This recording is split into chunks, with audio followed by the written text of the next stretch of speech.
Assalamualaikum warahmatullahi wabarakatuh. Semangat pagi dan salam sejahtera untuk kita semua. Siswa-siswi SMP dan MTS di seluruh tanah air, kelas online PPKN kembali hadir menemani belajar kalian. Kali ini kita akan mempelajari keberagaman masyarakat Indonesia dalam bingkai Bhinneka Tunggal Ika. Siswa-siswi sekalian, sub pokok bahasan yang akan kita bahas yang pertama, makna persatuan dalam kebangsaan. Yang kedua, prinsip persatuan dalam keberagaman suku, agama, ras, dan antar golongan. Dan yang ketiga, bentuk dan pengaruh keberagaman. Kita mulai pembahasan kita pada makna persatuan dalam kebangsaan. Persatuan berarti perkumpulan dari berbagai komponen yang membentuk menjadi satu. Sedangkan kesatuan merupakan hasil perkumpulan tersebut yang telah menjadi satu dan utuh. Kesatuan erat hubungannya dengan keutuhan. Kesatuan berbangsa Indonesia berarti keadaan yang merupakan satu keutuhan sebagai bangsa Indonesia. Sedangkan kesatuan bertanah air merupakan satu keutuhan di dalam wilayah yang dihuni secara turun-temurun oleh bangsa Indonesia. Nah, persatuan dalam keberagaman masyarakat Indonesia memiliki arti yang sangat penting dan harus dipahami oleh setiap warga negara, dan oleh karena itu diperlukan alat yang dapat mempersatukan bangsa Indonesia, yaitu yang pertama Bhinneka Tunggal Ika, yang kedua Negara Kesatuan Republik Indonesia, dan yang ketiga lambang-lambang identitas nasional seperti bendera merah putih, lambang negara Garuda Pancasila, dan lagu kebangsaan Indonesia Raya. Siswa-siswi sekalian, untuk mewujudkan persatuan dalam keberagaman, masyarakat Indonesia perlu berpegang kepada prinsip-prinsip persatuan dan kesatuan. Di antara prinsip-prinsip tersebut adalah yang pertama, prinsip Bhinneka Tunggal Ika.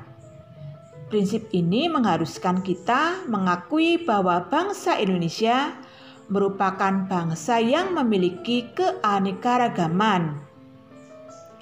Yang kedua, prinsip nasionalisme Indonesia. Nasionalisme merupakan paham yang mencintai tanah air sehingga menimbulkan tekad untuk membelanya. Yang ketiga, prinsip kebebasan yang bertanggung jawab. Kebebasan yang bertanggung jawab adalah kebebasan yang dapat dipertanggungjawabkan kepada Tuhan Yang Maha Esa, sesama manusia, serta kepada bangsa dan negara. Yang keempat, prinsip wawasan Nusantara.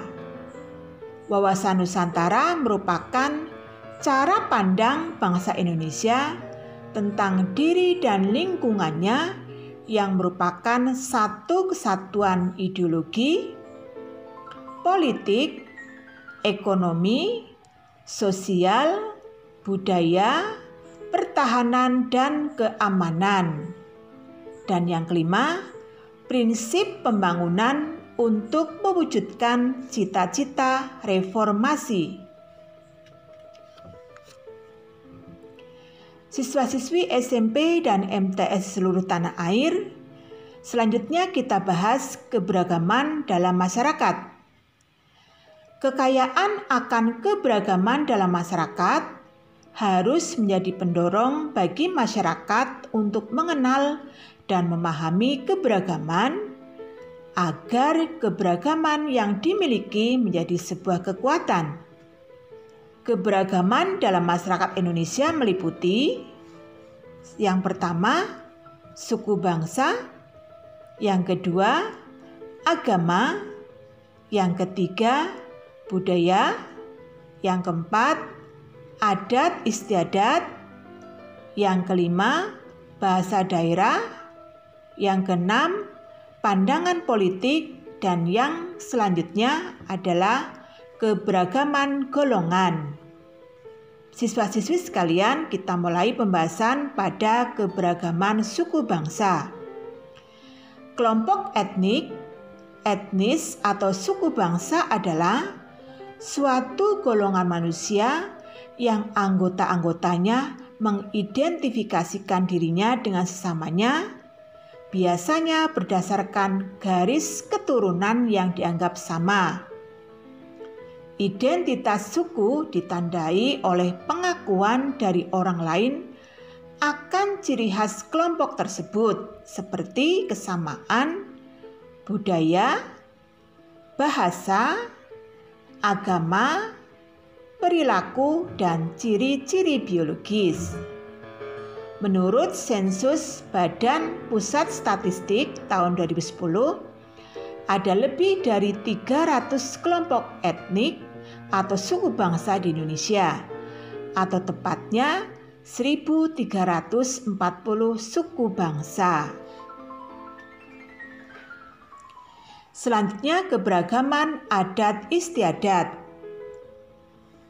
Adat merupakan gagasan kebudayaan yang terdiri dari nilai-nilai budaya, norma, kebiasaan, kelembagaan, dan hukum adat yang mengatur tingkah laku manusia antara satu sama lain yang lazim dilakukan di suatu kelompok masyarakat. Adat yang memiliki sanksi disebut dengan hukum adat. Sedangkan adat yang tidak memiliki sanksi disebut dengan kebiasaan. Adat istiadat merupakan tata kelakuan yang paling tinggi kedudukannya karena bersifat kekal dan terintegrasi sangat kuat terhadap masyarakat yang memilikinya. Nah, pelanggaran terhadap adat istiadat ini akan menerima sanksi yang keras dari anggota masyarakat yang lainnya. Nah, siswa-siswi sekalian, begitu banyaknya adat di Indonesia, seorang ahli hukum adat Mr. Van Vollenhoven mengklasifikasikan adat di Indonesia menjadi 19 lingkaran hukum adat yang meliputi Aceh, Gayo, Alas dan Batak, Minangkabau, Sumatera Selatan, Melayu, Bangka dan Belitung, Kalimantan, Minahasa, Gorontalo, Toraja, Sulawesi Selatan, Ternate, Ambon, Timor, Irian Jaya, Bali dan Lombok, Jawa, Yogyakarta, dan Jawa Barat.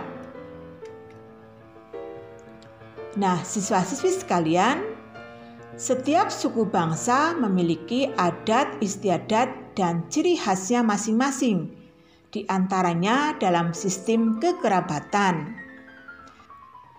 Secara garis besar, ada 3 macam sistem kekerabatan di Indonesia.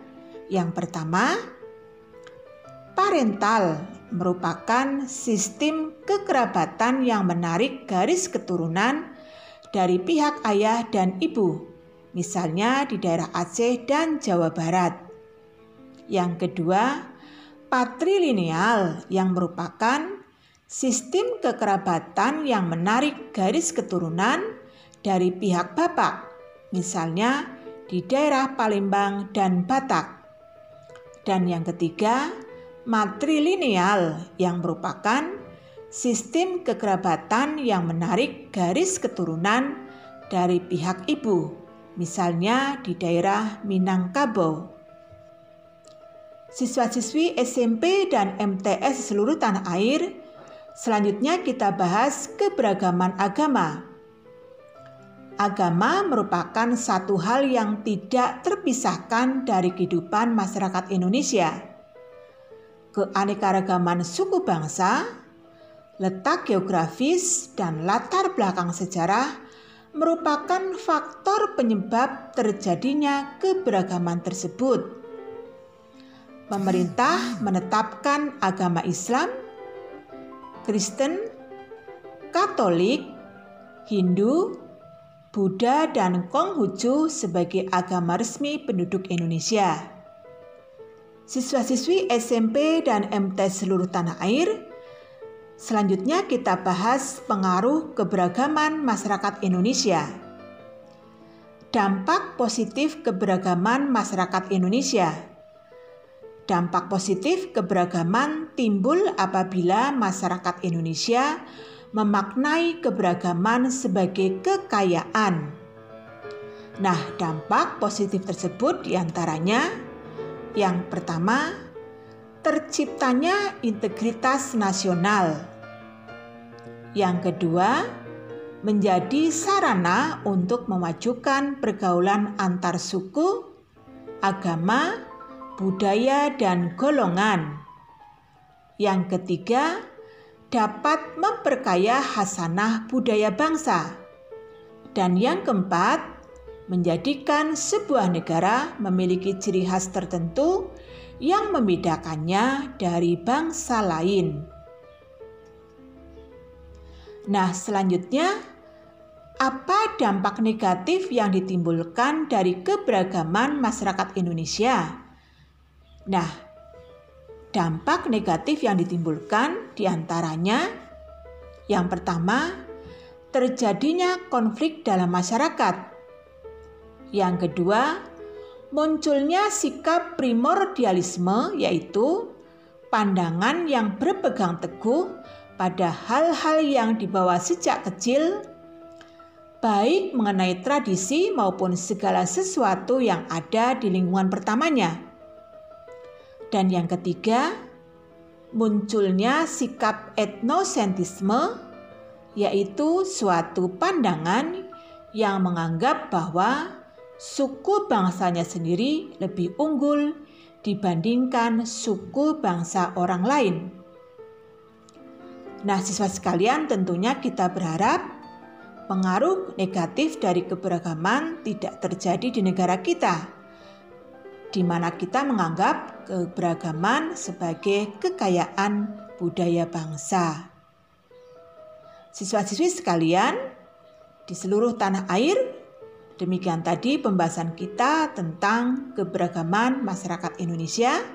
Sampai jumpa pada kelas online yang akan datang. Tetap semangat. Wassalamualaikum warahmatullahi wabarakatuh.